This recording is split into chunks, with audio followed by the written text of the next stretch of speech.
Hello and welcome to Unsourced Wall. My name is Elvis and as always, I'm your host. Alright, so let's get on right into it. There's going to be a special review on Captain Marvel. Don't worry, I'll let you know when to skip for spoilers. But first things first, let's move on to some news topics. In movie news, we have a brand new trailer for Shazam, and the embargo being lifted on social media reviews. The trailer itself is actually very sparse. It's basically just extended looks at everything we've been seeing in the teasers and TV spots, just rounding out the tone and feel of the movie and characters from those rather than showcasing anything new but the story. And, well, that's actually gotten a lot of praise. People are really digging that it's not trying to spoil or show much, but that it's trying to sell itself on how the film will come off in personality. My main concern is that Zachary Levi still seems a bit forced in terms of the hey, he's a kid type humor, and that the movie's color palette is still kinda bland. But everything else looks like a good time. There's some good gags in there and a real sense of lightheartedness and self-awareness. The social media reviews seem to feel the same, which gives me some real hope as we get closer to the release date. So yeah, fingers crossed. There's also been a few new rumors on DC's future projects. A slight one is that The Rock's Black Adam movie is actually going to be a JSA movie, with the main heroes going against Black Adam being Hawkman, Atom Smasher, and Stargirl. I don't really put much stock in that, especially since we're getting a Stargirl show and the JSA there. Plus, it feels too dispersed for a Black Adam movie. Still, I can't deny that the idea of Hawkman versus Black Adam would be awesome to see in a movie. Just go full on reincarnation, longevity, vendetta. It'd be fun as hell. The second rumor is that James Gunn's Suicide Squad sequel will introduce the characters of Peacemaker, Polka Dot Man, King Shark, and Ratcatcher. Who knows if any of that is true? But Peacemaker? Hell yeah. I'd love to see him actually go and be a one-man rival to the main team, running a parallel mission to the squad. That'd be awesome. Seriously. Either way, still, fingers crossed for either of these two, although one of them I do trust and believe a little bit more than the other. There's not much in MCU or third-party movie news. Other than that, Marvel has recently said that they feel the world is ready for a gay superhero movie lead, which I have to say, duh. That was a bad turn of phrase for them because it feels so short-sighted and blind. Of course the world is ready. It's kind of obvious that it's them that haven't been. Oh, and apparently the Morbius movie has started production and the Black Widow movie has completed its rewritten script and is ready for casting. Good luck to both of those. Moving on to TV news, perhaps the biggest and most unfortunate news is the sudden and sad passing of Luke Perry. He suffered a massive stroke earlier this week and died from it a day or so later. It's honestly very tragic and I want to extend my deepest condolences to his family and friends. He was gone too soon. Apparently the rest of the episodes of this season of Riverdale will bear dedications to his memory. Haven't seen that show in ages, but I wish him the best of luck in this trying time. Our second bit of TV news is that Arrow is finally going to be ending with its 8th season, with a 10-episode run. Now before anyone else cheers like I did, it seems like the CW is using this to springboard a phase 2 of their DC TV show universe. But still, finally. And it didn't even break Smallville's 10-season record. One thing I found funny was that people are acting that because it's the final season and it's only be 10 episodes, that's going to be full-on plot, which is severely underestimating the power of the CW to pad shit out. Let's move on to some quick shots. The first is that Adrienne Barbeau, who played the female love interest and main character of the original 1982 Swamp Thing movie, has been cast in the upcoming TV show. Since the two characters she was based on are already cast, it leaves it up in the air on who she will be. But it is fun to hear and I hope for the best. And for the last bit of TV news is that the second season of The End of the Fucking World has started production. Fuck yes, I love that show and it was pretty much just a Stray Bullets series in all but name. I hope they do just as well with this next installment that they did with the first season and how it really did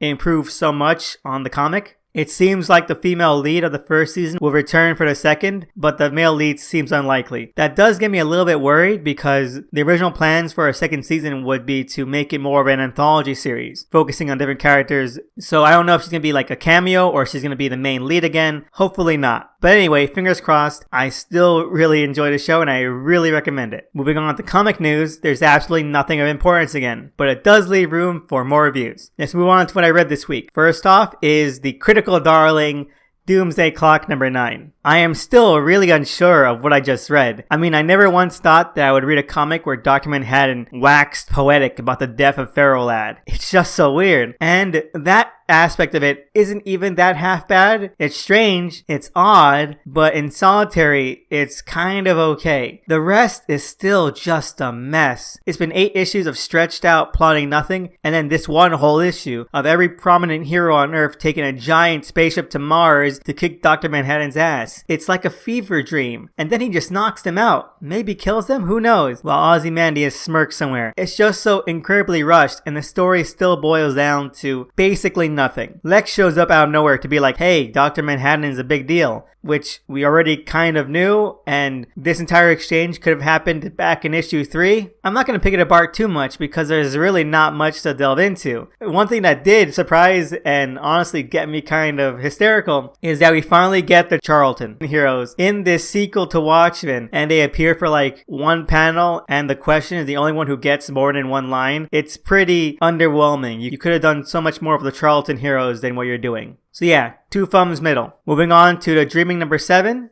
This is the first part of the second arc, and the first part of what I think is a 2-parter about what Daniel's been up to. And well, it's maybe the weakest issue so far. It's just so incredibly overwritten. It's supposed to be flowery or romantic and entwined in that way, but it goes way too far that it almost hits Bendis levels overcooked. I glazed over way too much. And it's to its detriment that it doesn't even have Bilquis Evely's wonderful art. I've said it before, but in Spurrier's worst moments, Evely's art was able to carry the story on its own and be able to carry you through some of his really overextended indulgences. This has no such luck, and the art isn't really that great. It's honestly kind of off-putting. It's too fluid to carry any weight or meaning that it should, and the figures themselves are hard to get a grasp on. Maybe it'll take a few rereads, but it was just hell trying to make it through it even once. 2 thumbs down. Next up is Young Justice number 3. I guess I could call this the best issue of the series so far, you know, if it wasn't for everything about Bendis' style of writing. Like the second issue again, the set pieces are more clear and maybe a little more engaging, but Jesus Christ, this dialogue. I might have to put down any of the Bendis books I've been reading to one-line reviews. The dialogue ruins any of the emotional weight of any scene characters talking, because that's the long and short of it. We have Superboy and Impulse reuniting, and while it should be kind of a fun and easygoing scene that you're really sort of invested in, they just won't shut the fuck up. It also does that ridiculous smash cut to a double-page spread whiplash thing that Bendis is insistent on doing, and my god, it's not as cool as he thinks it is. It's just disorienting. And then we have 4 pages at the end of the same shot of a manhole with incessant dialogue. This series, wow, 1 thumb down, 1 thumb middle, because like I said, there are some things that I think people possibly could glean as fun, but I don't know, it's still way dragged down. Oh, and apparently Superboy has a wife and kid, so you know, God bless him. Next up, we have The Immortal Hulk number 14. This is the first issue since the Hell arc, and, well, it's definitely the most solid issue in a while. It's not without its flaws though. The art is just awful. It tries, the use of darks and angles is pretty good, but the figures are kind of disgusting at times, and the perspectives are insanely wonky in very noticeable places. It's distracting. The story, taking place directly in Betty's mind, and her trying to reconcile her thoughts about her dad, Bruce, her ties to both of them, is very well done. I was really engaged in a way I haven't been for this series in a long time, and it sets up some awesome stuff between Bruce and Betty that I hope Ewing bridges together. This might be a bit of a controversial statement, but other writers haven't ever really utilized Betty and Bruce's relationship as superpowered beings to the fullest potential. I can't wait, I really can't. Still, 1 thumb up, 1 thumb middle. And lastly, we have The Green Lantern number 5. And wow, this is still just an incredibly entertaining series. Not much really happens in this issue. It's more just Hal Jordan being given a short little trial in order to prove his allegiance to the Dark Stars, but it's still just brief, entertaining read. Perhaps the MVP here is still Sharp's art. The way they depict and portray the vampire planet of Vor in terms of the architecture and landscapes is eminently horrifying and disgusting, or at least as much as a Cape comic can get. It's not like Requiem level or anything like that, but it definitely had the same kind of energy, and I was reminded instantly when we get the huge sort of buildings and how they're modeled together. It's truly fantastic. I had such a great time, even on the visuals. It does set up a lot more of Hal's mission going forward in this series. I can't wait for more of that because it's so incisive and it cuts directly into Hal's character core, and I love how brash he is, and so this is putting him in direct conflict with his duties and his overriding sense of morality. So fingers crossed that they continue to really develop more of that. I can't wait for the next issue. 2 thumbs up. Moving on to what I watched this week, we're gonna start with Gotham, Season 5, Episode 8, The Trial of Jim Gordon. This is probably a directly down the middle episode. Half really good, half absolutely terrible. And I'm kinda glad it existed anyway. The episode is split into 2 stories. One following Gordon having a spirit quest while he's dying, and a Poison Ivy plot where she plans on poisoning all of Gotham with Joker's tainted water. One is a riot, and the other is an insane bore. Gordon's dream journey, where he's put on trial, is just so dragging and uninteresting. I can only think that it was included because the episode would have been too short otherwise. It adds nothing that wasn't already cooking within the show and the dynamics of the characters. The Poison Ivy subplot, purely delightful. Everyone getting pheromoned and all zoned out is just hilarious. It's perfectly kooky and inane Gotham goodness. Especially since the only way to snap people out of it is to beat their ass. It's comedy gold at times. They even managed to fit in a siege on the police station set piece, which is a classic Gotham cliche. Bruce, Selina, and Bullock take the forefront, and they all do fantastic work in it. Bullock once again being shown as vulnerable in the face of his bomb Gordon, and Donald Logue is just so raw right here, and I was able to get truly invested because plays wounded so well because he gives it his all. Meanwhile, Selina and Bruce finally work on patching the relationship up. Everything with the 3 of them is firing, and that's not even going into the small gags and jokes that the pheromone shenanigans lead to. Holy shit, even Zaz gets in on the action, and his performance is a revelation. Plus, they even get more mileage out of that ridiculous bomb suit Riddler wore, with Bullock putting it on as full body bulletproof armor, and it's madness, and I love it. I really do. So all of that just makes the Gordon stuff so much worse. Makes it clearer how much of it wastes time. Thankfully, the ending of the episode is actually a bit of an epilogue where, hey, turns out that it was also Gordon could go through character development that allows him to get married and becomes friends with Bullock again. And even Bruce tries to lock it down with Selina. I have to admit, I was so worried that Bruce was going to propose or something because there was one shot where someone mentions wanting to be with someone for the rest of their life, and I was really worried. But thankfully he didn't. Although, I have to admit, it's pretty funny that with Gotham, I'm so much more comfortable with 18-year-old Bruce being Batman, but insanely adverse to him getting hitched. That's way too damn young. Still, overall, 1 thumb up, 1 thumb down. There's also 2-week hiatus coming, which is probably the shortest hiatus that Gotham has ever been on, but it couldn't feel like more of an eternity because of how solid this season has been. So yeah, see you back with Gotham then. Next up, we have Doom Patrol, Episode 5, Cult Patrol. This is definitely the kind of episode I was expecting once the pilot ended. The kind of episode where the plot slows down and it becomes episodic. As anyone might remember, I didn't have high expectations for that. But even with this, it was still able to prove me wrong. Sure, the plot is pretty much sidetracked to let this week's story happen because it's so separate and detached, but it's still an entertaining story. The only complaint that I would have is that because the seasonal plot isn't the focus anymore, that it then decides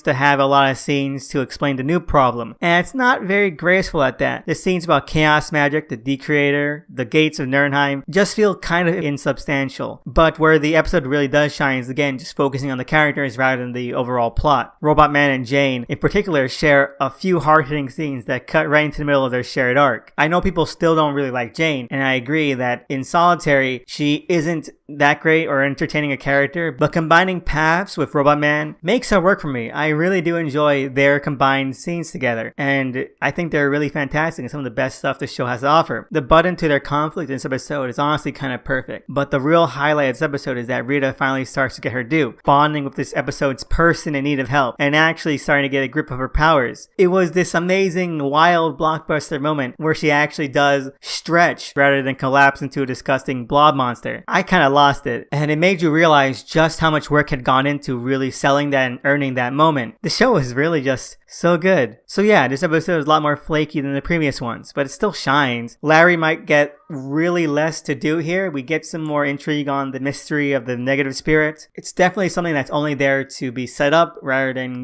developed anymore, so he gets a little bit of short shrift. And the plot instigator, Willoughby Kipling, he's entertaining enough, but I feel like he doesn't go over the top enough or is subdued enough in either direction to stand out amongst the general tone of the show, and I feel like that was probably a little bit of a waste. He gets some good lines here here and there, but it's not something that I feel was very memorable. Still though, it's apparently a two-parter, and I hope that the second part keeps up the momentum and does help carry things through, because it really depends on whether or not it lands and how it actually does continue to keep the ball rolling. One thumb up, one thumb middle. Alright, so we're going to head into the spoiler-filled Captain Marvel review. If you don't want to have spoilers, then go to the description, skip to the time code, and you'll get a brief, truncated, spoiler-free review. But anyway, check that out now. We're heading into the review right here. Okay, so I'm just going to get right on with it. It's not bad, or maybe it's just that it's not as horrible as the rest of the MCU's worst ones can be. It's hard to tell what's coloring my perception more. If you like the MCU as a whole, then this sits soundly in the middle of any ranking. Doctor Strange, the first two Thors, Ant-Man and the Wasp, all still very much worse than this. It's just not as good or as interesting as the better ones. It's very by the numbers and unsurprising. That's not to say that it should be out there and creative, but it doesn't really make anything of its own as a film that you can actually pinpoint. I might not like the first Guardians of the Galaxy or the Captain America sequels, but they all had some signature mark that you could definitely tie to that movie. Captain Marvel doesn't really do that. It more or less props itself up on having scenes that are prequel foreshadowing to other movies, or just following beat by beat action, some plot development, action, plot development, that kind of structure. And it kind of becomes hard to remember after a while, after you've seen it. It's just a superhero movie. It could be a generic, non-brand superhero movie and you would never know the difference. Still, that's not a direct call out on its quality. Mediocre, forgettable, and kind of bland is still better than terrible. It has some good set pieces, a half-okay storyline, and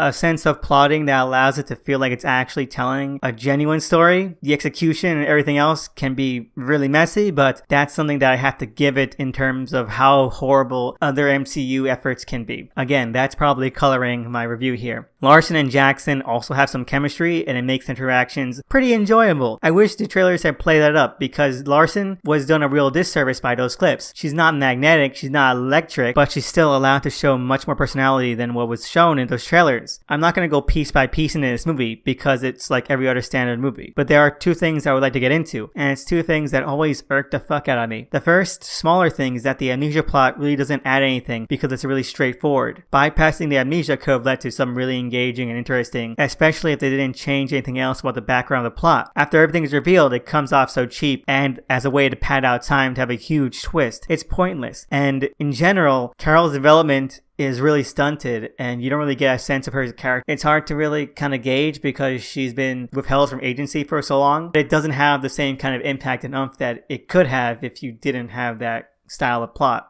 The second thing is that, well, the twist kind of ruins a lot of this movie because they really stretch things thin in order to make it work. There is one specific thing about the twist that always irks me. It's something that I've seen in so many movies and shows, and it's a twist that the main character has been taught in an environment and has grown in an environment that is evil, but they thought was good. It never makes sense for one big reason. What happens when those people in the environment, in that society, in that community, find out? And it's always the singular main character that has the problem with it, no one else. But this goes the extra mile, making it so that Marvel had that problem too, which makes it extra weird. Because how do they ever expect to keep up that ruse and have people going along with it if reneging against it is a clear possibility anyway? It just feels like a half measure, but that's really all you would have to do. Mention an internal resistance structure, but the movie doesn't think about it, so you don't have to think about it either. It's just so lazy, and I hate it every time. Also, outside of the unfeasibility of the Kree lie, it runs into the same problems that movies and shows that do this and do it to the hilt have, where until the twist is revealed, the Skrulls do kind of evil things anyway. And once everything is shown to the audience, they're suddenly all puppy cats. Again, maybe have both sides be evil pricks and Carol have to renege against both. It's not like Kree haven't been dicks in the comics before, so that could have been fun. Who knows? Or maybe have Carol actually believe in the conquering Kree armada and then have the Skrulls actually be helpless, harmless refugees that the movie is trying to portray them as, and her having to grow as a person in order to break free from that mindset. Maybe some dimension, because Carol isn't very dimensional here. Like I said, she has the amnesia plot. Like, it's very flat.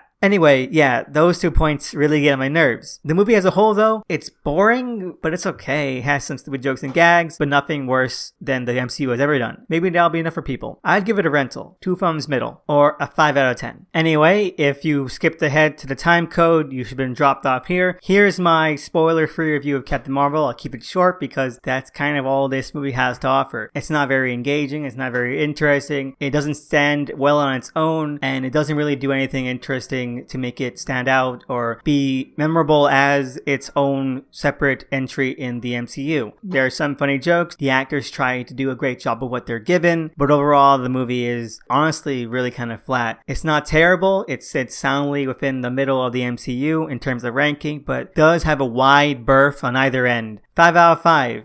2 thumbs middle. Anyway, let's move on to listener questions. We have a couple this week. Our first one comes from Isaiah.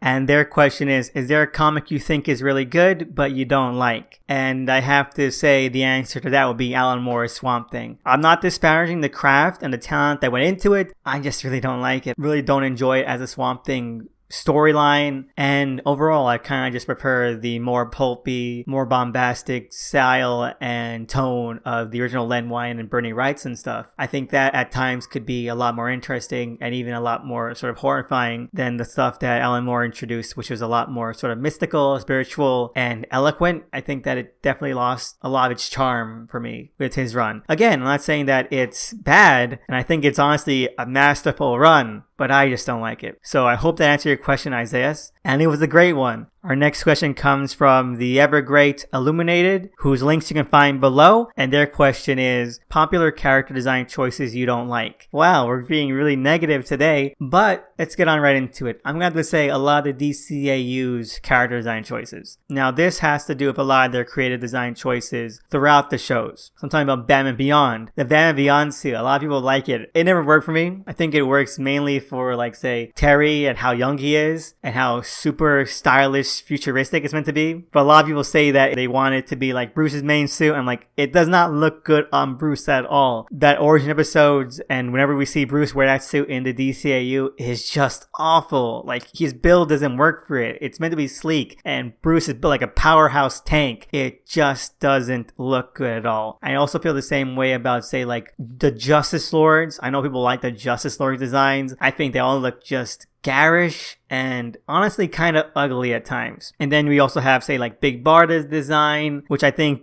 carried more from just her casual wear, which was weird. Like, we just saw her more or less in her casual wear. Like, why? She has full-on armor, but somehow that became her default costume for DCAU, and it was just weird and odd, and I never thought that DCAU did much justice to the New Gods anyway. But yeah, DCAU has some really great designs. Their version of Toyman was fantastic, and then you have some really lame ones, like... So yeah, I wasn't hearing all the time. They had some good ones, but I'm glad that that franchise isn't around to plague us anymore. And funnily enough, we have a companion question from Norin Radical, and their question is, disliked character designs that I love. Alright, so having taken some time to think about it, has to be Badrock and some of Liefeld's young blood team. While they weren't all heavy hitters, well, you have Shaft. Obviously, Shaft looks fantastic. Badrock as a design and concept, he's a clear thing, XP, but I think he works. And I think there are elements and stuff like, say, Chapel or Sentinel, where they have base core design attributes that do get played up, and that definitely had a lot of potential that other artists really capitalized on and made unique. And I'm not saying that they're great or that they're genuinely well designed, but I think that a lot of these things do look a little cool. Like, you have Supreme's design. I know he gets changed around a lot, but there's something very minimal about that. And then when you have Alan Moore come on with Rick Veitch and Chris Sprouse, they are able to take those core tenets and make something, well, honestly, very monolithic about it, very iconic. I don't know, something that really isn't iconic at all. And so that's what I feel about a lot of Liefeld's designs. But for being general, I have to say that period of time when all of the X-Men got flight jackets, hell yeah. Let's bring that back. That was brilliant and I loved it. So yeah, that'd be my answer to your question, Norin. And I hope you enjoyed it. And I hope you enjoyed that too, Illuminated. You both give me a run for my money.